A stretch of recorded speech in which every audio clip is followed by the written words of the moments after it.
Bonjour à tous et à toutes, bienvenue dans la guidance des Gémeaux pour le mois de juin 2022. Alors donc tout d'abord je tiens à vous remercier énormément pour votre compréhension parce que je me suis absentée le mois dernier. Donc me revoici donc pour les horoscopes mensuels et on commence par les Gémeaux. Donc très bel anniversaire, très belle saison des Gémeaux à tous.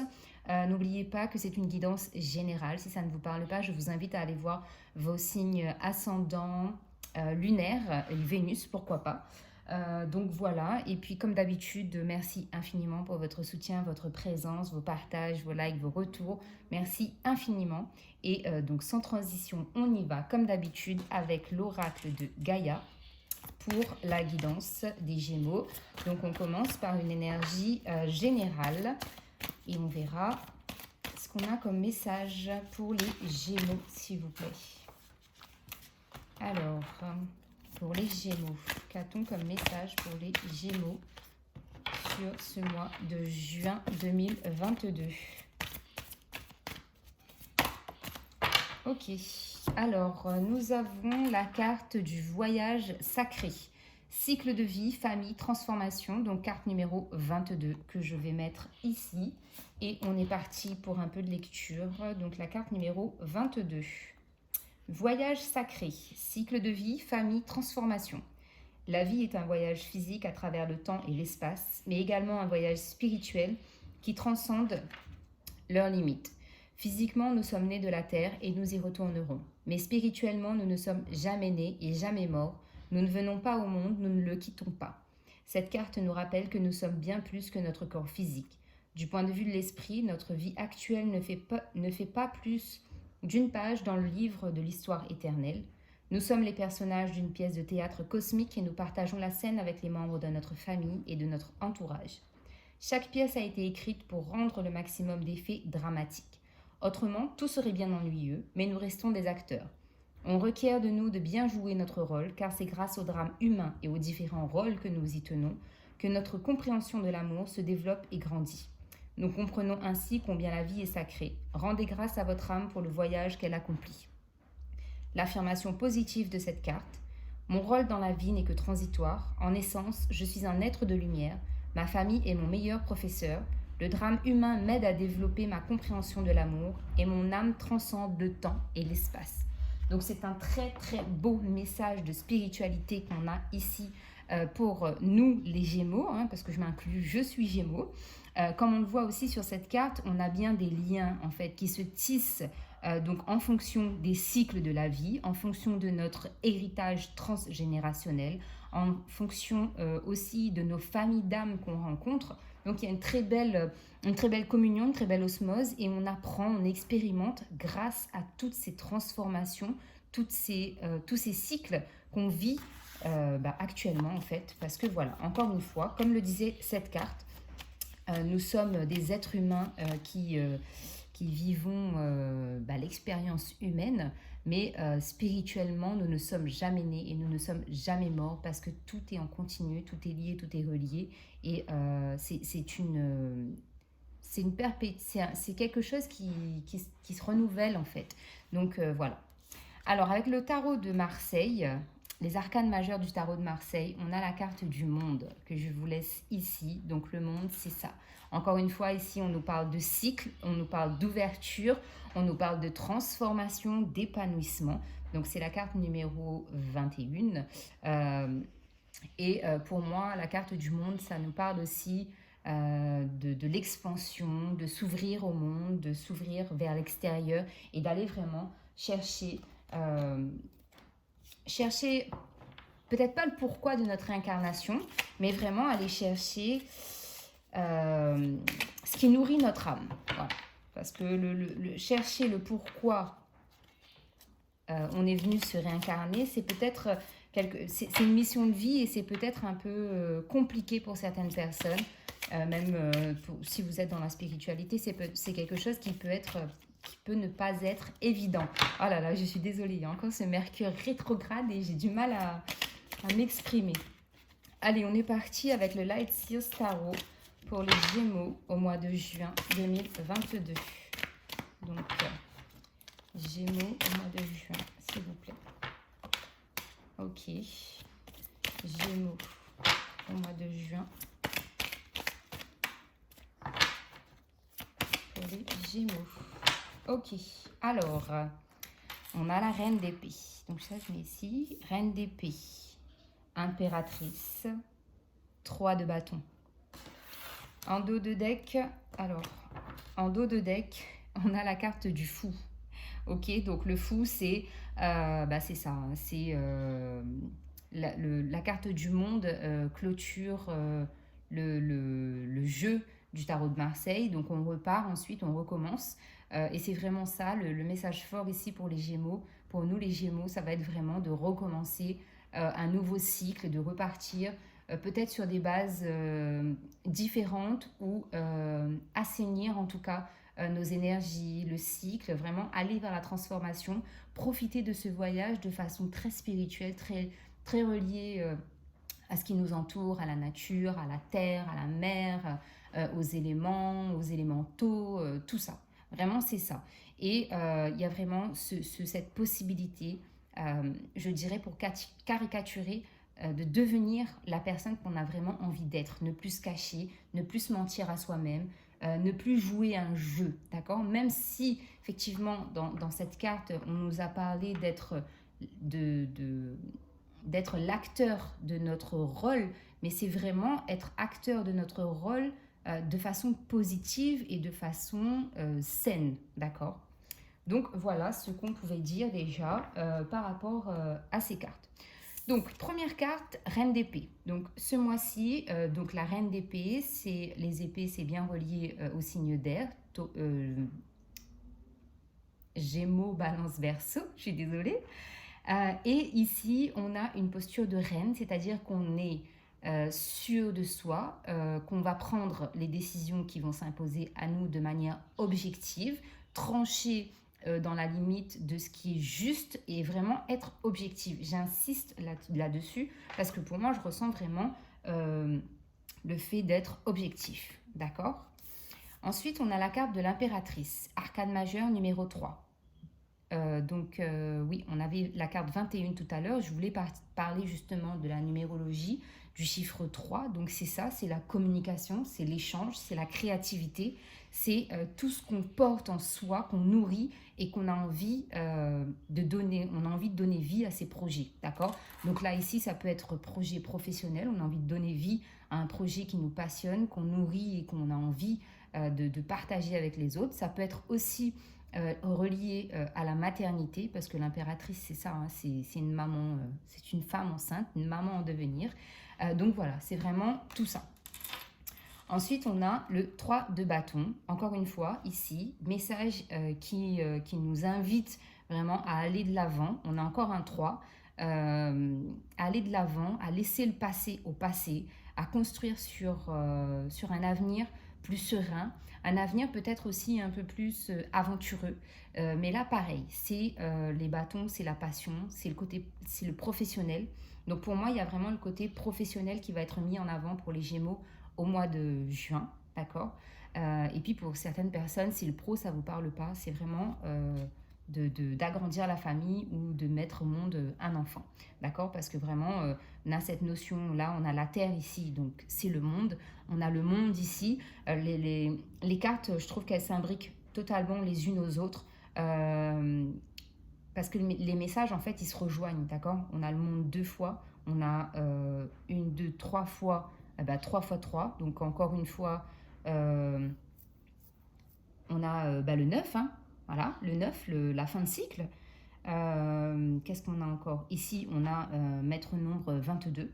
Donc ça nous parle de tout ce qui est des guides qui nous entourent, qui sont là en fait pour nous aider à évoluer, à cheminer. D'accord?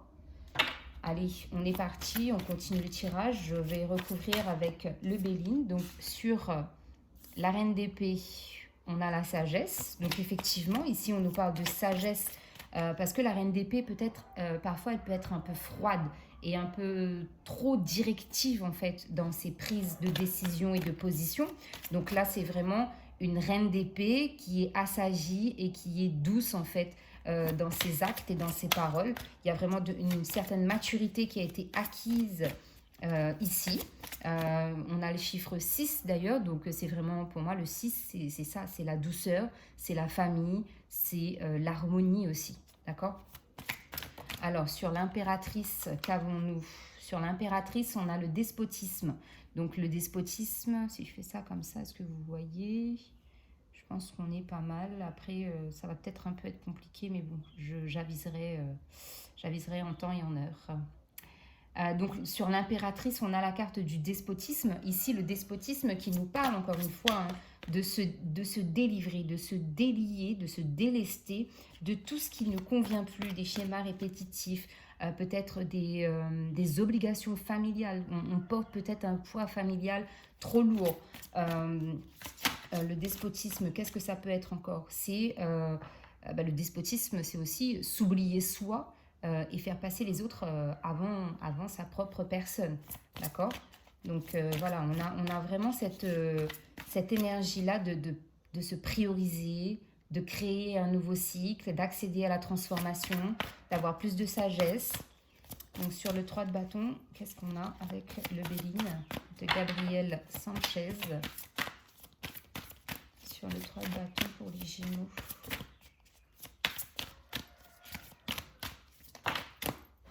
Et ben voilà, on a la carte du hasard. Voilà, maître nombre 44. Donc ici, il y a vraiment les maîtres ascensionnés. Hein, vraiment, la guidance, elle vient de l'intérieur, comme cette impératrice qui garde chaud, donc c'est sa progéniture. En dos de deck, on nous dit que peut-être les choses prennent encore un peu de retard parce qu'il faut assimiler, comprendre et conscientiser. Et pour accéder vraiment à tout ce que je suis en train de vous dire, il faut aussi savoir se remettre en question, se poser les bonnes questions. Non pas se victimiser, mais savoir faire la part des choses en fait et vraiment être objectif avec soi-même déjà.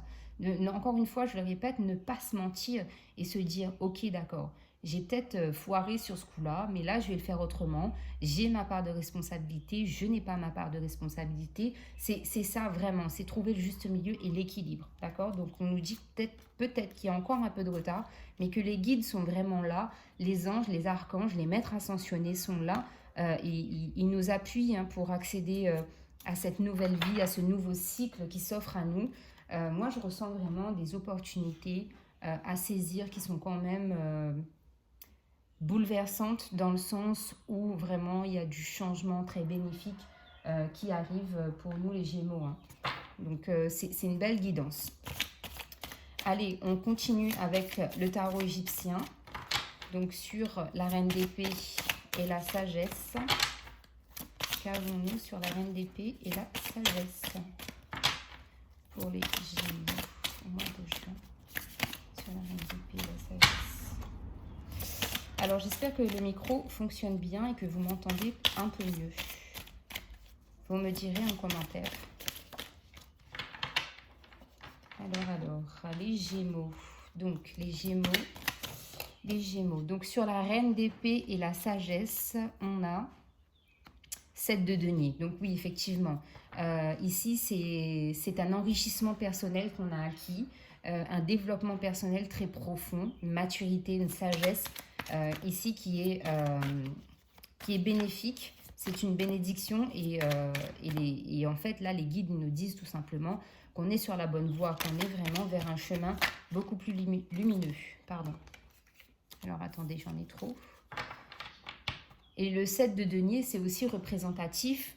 Les deniers, c'est tout ce qui est matériel et financier. Donc, c'est ça aussi. Il y a un fort potentiel, une forte capacité en termes de développement personnel ici. Donc, enrichissement qui est enrichissement émotionnel et relationnel qui ressort du jeu. Mais à côté de ça, on a aussi, je pense, le fait de changer sa vision des choses, son mental, son mindset, et d'être beaucoup plus sage, beaucoup plus raisonné et raisonnable. On attire aussi ça, la richesse financière et matérielle. D'accord? Donc pour moi, ici, c'est un tout, vraiment. Le mois de juin englobe un tout au niveau spirituel et au niveau matériel et financier. Si on est en accord avec soi, il il y a vraiment tout qui se débloque, d'accord? Vraiment tout qui se débloque et c'est pour du mieux. Donc, impératrice et le despotisme. Sur l'impératrice et le despotisme, qu'avons-nous pour les Gémeaux? Sur l'impératrice et le despotisme. Sur l'impératrice et le despotisme, on a le 9 d'épée. Donc, c'est ça. On quitte vraiment une zone d'angoisse. Le 9 d'épée, c'est ça aussi, c'est la fin de cycle. Donc, on quitte tout ça, hein, parce qu'on, voilà, encore une fois, les épées, c'est vraiment nous, les Gémeaux. Le mental qui prend le dessus, on cogite pour un oui, pour un non, on se fait des films avec une petite phrase entendue dans la journée ou dite par une personne précise et tout, et on se fait des films et on n'en sort pas. Et au final, si, là, sur ce mois de juin, on sort de ce schéma-là et on se laisse plus porter par le côté émotionnel et on écoute plus son cœur que son mental. Sur le 3 de bâton et la carte du hasard, et bien on a le 8 de bâton. Donc là, effectivement, les choses s'accélèrent. On a de l'ambition, on a de la volonté, on a du courage et les capacités, encore une fois, pour accéder à de nouvelles choses, aller vers ce nouveau départ, cette nouvelle aventure. Le 3 de bâton, c'est ça, hein, c'est vraiment se tourner vers les possibilités, les synchronicités qui vont s'offrir à vous, à nous, sur ce mois de juin 2022. Donc voilà, là j'ai encore battu les cartes et on a le jugement qui est tombé. Et le jugement, c'est la justice divine. Alors, on continue avec le normand. Un petit le normand. Donc, sur la reine d'épée. Reine d'épée, la sagesse et le 7 de denier. Donc oui, on a la carte du chien. Donc le chien ici, c'est la numéro 10, donc qui fait la transition entre la fin de cycle, le 9, et le 1, le nouveau départ. Donc là, on a vraiment beaucoup plus confiance en soi. On est dans la bienveillance, il y a de la protection. On a le 18 aussi ici qui rappelle la carte de... le 18, c'est quoi déjà? Je ne sais plus, je suis désolée. Parce que là, j'allais dire une bêtise, mais...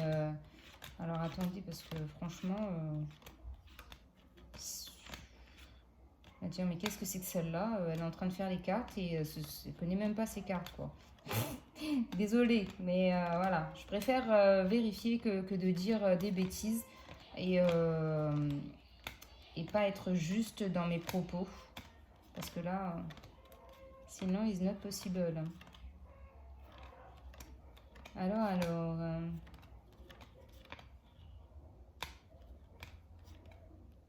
bah 18 c'est la lune, vous voyez, j'allais dire une bêtise parce que j'allais dire l'étoile. Et 18 c'est la lune. Donc la lune c'est les intuitions, c'est les doutes, les peurs, tout ce qui est caché. Mais là moi je pense que avec cette carte 18 là, on parle de fidélité, de loyauté, d'accord? Et c'est vraiment, c'est quand même un 10 de cœur. Et un 10 de cœur, on est vraiment sur l'émotionnel, le relationnel, d'accord? Et vraiment, les Gémeaux, moi je pense que vous me direz en commentaire si ça vous parle ou pas, mais moi je pense que vraiment on est dans un cycle de transformation, de sagesse, de maturité, vraiment de changement de cap, d'accord? Alors on continue sur la reine l'impératrice, le despotisme et le 9 d'épée pour les Gémeaux. On a la carte de la cigogne. Donc, encore une fois, la carte de la cigogne, ici, eh ben voilà, on a 17, 18. Donc, on a la notion ici de déménagement. Donc, peut-être pour certaines personnes, c'est ça aussi, c'est de bouger, de changer de lieu, professionnel ou personnel. Et on a aussi la notion de naissance, de donner vie à un projet ou de donner vie à un bébé, tout simplement. Parce qu'on lâche, en fait, les angoisses qui peuvent être des peurs qui ne sont pas fondées, parce qu'encore une fois, je le rappelle, 9 d'épée, c'est le mental qui nous fait croire des choses qui n'existent pas et on se laisse en fait envahir par tout ça. Et là, le despotisme, on se libère, on se défait vraiment de tout ça. Donc on va vraiment vers un apaisement, vers de l'allègement et on fait confiance au destin. Sur le 3 de bâton, le hasard et le 8 de bâton, on a la carte de l'arbre. Donc, on a un 10 de cœur, une dame de cœur et un 7 de cœur. Donc, là, avec le Normand, on n'a que des cœurs. Donc, c'est vraiment, ici, pour moi, le cœur, c'est doux, c'est léger.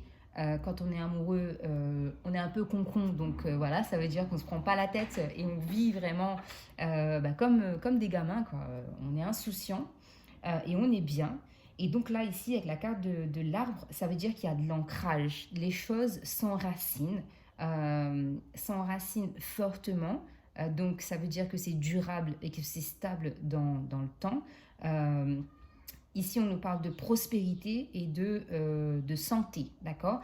Donc, ça veut dire que peut-être pour certaines personnes, s'il y avait de la fatigue, s'il y avait, je ne sais pas, peut-être que des petits soucis de santé, ici, on nous dit que là, sur le mois de juin, ça ira nettement mieux pour les Gémeaux.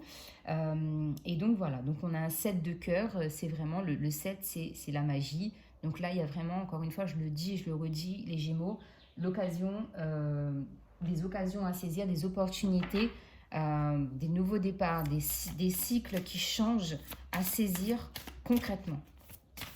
Alors, avec les anges et cristaux de protection, les pierres qui peuvent nous accompagner sur ce mois de juin, les Gémeaux. Alors, on en a deux, je crois. Voilà. Alors, on a la pierre de jade qui nous dit comment va votre santé. Bah tiens donc, on en parlait. Que se passe-t-il pour vous sur le plan financier? On en parlait aussi. Prenez les mesures nécessaires pour améliorer... Je suis désolée.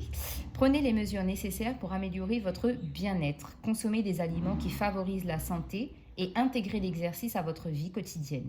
Vous avez de la chance et vous vivez une vie enchantée. Ange de la richesse et du bonheur, je suis en bonne santé, prospère et heureux. Je suis reconnaissant de tous les présents que la vie m'apporte et j'en profite. Tout va bien, je suis joyeux, la vie est bonne, j'éprouve la gratitude, gratitude, gratitude. Moi, je suis désolée, il y en a un qui s'amuse à faire de la moto. Donc, tout ça pour vous dire qu'il faut aussi être, comme tout à l'heure, je ne sais plus où est-ce que j'avais vu ça. On parlait de la bienveillance. Ah ben voilà, avec la carte du chien, on parle de bienveillance. La bienveillance, c'est aussi donc envers les autres, mais aussi envers soi. Et d'être reconnaissant pour tout ce qu'on a et tout ce qu'on va recevoir. Ça, c'est une formule qui indique à l'univers, qui indique au guide qu'on est ouvert et qu'on est prêt à accueillir. Donc, soyez dans la gratitude et répétez-le dans la journée. Répétez-le par 3 fois. Donc, vous dites gratitude, gratitude, gratitude. Et ça fait aussi qu'on appelle les énergies à se renouveler et à être en notre faveur. D'accord? On s'accorde en fait le fait d'accueillir que les choses soient bien pour nous. Et on a l'aventurine verte. Donc, on a eu 2 fois 2 pierres vertes. Donc là, j'ai envie de vous dire, chakra du cœur, guérison émotionnelle accordée sur ce mois de juin, les Gémeaux. Donc, l'aventurine verte qui vous dit, désirez-vous plus de chance? Soyez assuré que vous avez toute la chance dont vous avez besoin. C'est presque comme si vous aviez un trèfle à 4 feuilles dans votre poche. Concentrez-vous sur votre abondance et vous en attirez plus. Vous avez de la chance et vous vivez de grandes aventures lorsque vous voyagez. On a parlé de déménagement avec la cigogne. Donc peut-être qu'effectivement, sur le mois de juin, on va se déplacer, rendre visite à de la famille, se déplacer pour le professionnel, le personnel, peu importe. Peut-être faire des week-ends aussi. Mais il y a une notion de bouger sur ce mois de juin. Donc c'est l'ange de la chance. Je suis incroyablement chanceux, j'ai beaucoup de bénédictions dans ma vie, l'abondance et la prospérité affluent constamment dans ma vie. Je suis reconnaissant pour ces dons. Un voyage sans danger et rempli d'aventures, caractérisé de coïncidences cosmiques, est une certitude. Donc oui, encore une fois, moi je le dis, les Gémeaux, je pense que les synchronicités, les signes et les synchronicités vont être à l'œuvre sur ce mois de juin. Donc il va vraiment falloir en fait essayer de comprendre et de capter les messages. Bon, alors les Gémeaux, là on en a 3 avec le tarot des anges. Donc on a le 3 de feu, donc c'était le 3 de bâton de tout à l'heure. L'abondance, les choses semblent très bien aller. Faites cependant preuve de patience, élaborez des projets à long terme. Donc c'est ce que je vous disais tout à l'heure, il y a une notion de pérenniser des projets. Et on avait eu aussi la carte du retard en dos de deck qui nous disait qu'il y a peut-être encore un peu de retard pour certaines personnes. Mais pour moi, ce n'est pas tous les Gémeaux parce qu'il y a des Gémeaux qui ont déjà fait le travail et qui vont maintenant être dans l'accueil et dans la récolte. D'accord ? Le 9 d'air, donc c'est notre fameux 9 d'épée qu'on a eu précédemment aussi, qui nous dit « S'attendre au pire, prédiction qui se réalise, nuit blanche ». Donc ça, c'est pour les Gémeaux, je pense, qui sont encore en transition et qui ne savent pas trop en fait comment réagir entre la transition de fin et le nouveau départ. Mais on vous dit qu'effectivement, là, donc, ils risquent d'avoir des crises d'angoisse et des insomnies. S'attendre au pire, je le répète, un 9 d'air, c'est le mental qui nous fait croire. Donc, si vous nourrissez ces peurs, ces angoisses et ces, entre guillemets, ces délires imaginaires qui ne sont pas fondés, d'accord ? Je précise, qui ne sont pas fondés, parce que si vous ruminez des choses qui sont censées, pour lesquelles vous avez des preuves concrètes que c'est véridique et qu'on ne peut pas vous dire le contraire, je ne parle pas de ces cas-là, d'accord ? Je parle des cas où on se fait des films alors qu'il n'y a rien qui puisse en fait valider en fait tout le scénario, d'accord ? Faut être acteur, mais là on est des acteurs pros. On sait ce qu'on fait et c'est pas acteur humoristique et on est en mode délire. Vraiment les Gémeaux, il faut aussi avoir cette capacité à se dire, les Gémeaux, c'est aussi un signe qui est très enfantin et qui est très libre, qui aime rigoler, qui aime vivre. Donc, il faut trouver un juste milieu pour moi par rapport à tout ça. Et se dire, encore une fois, je le dis et je le redis, que tout ce qui se passe dans notre tête, si c'est moi, je suis comme saint Thomas. Il faut m'apporter la preuve parce que sinon c'est un cercle vicieux et ce cercle vicieux-là, c'est ça en fait qui nous fait couler, d'accord ? Et ensuite, donc on a l'archange Zadkiel, la carte numéro 14 qui nous parle justement d'équilibre, besoin d'équilibre et de modération, coopération et compromis, attendez le bon moment. Donc voilà, pour les personnes justement qui sont en transition, encore un peu déséquilibrées, cette carte elle résume bien votre position, la position que vous devrez avoir sur ce mois de juin, c'est trouver l'équilibre et avoir la modération, coopérer et faites des compromis. Et la patience est une vertu qui nourrit toute guérison qui doit arriver. Donc voilà les Gémeaux, j'espère que la guidance vous parlera, que j'ai été claire, pas très... Enfin, c'était un peu compliqué pour moi, je vous avoue, parce que là, je reprends et avec Mercure rétrograde, c'est compliqué. Donc j'espère que c'était clair et n'hésitez pas à me faire des retours, je vous embrasse. N'oubliez pas, likez, abonnez-vous et on se retrouve prochainement pour de nouvelles guidances. Bye bye, je vous embrasse.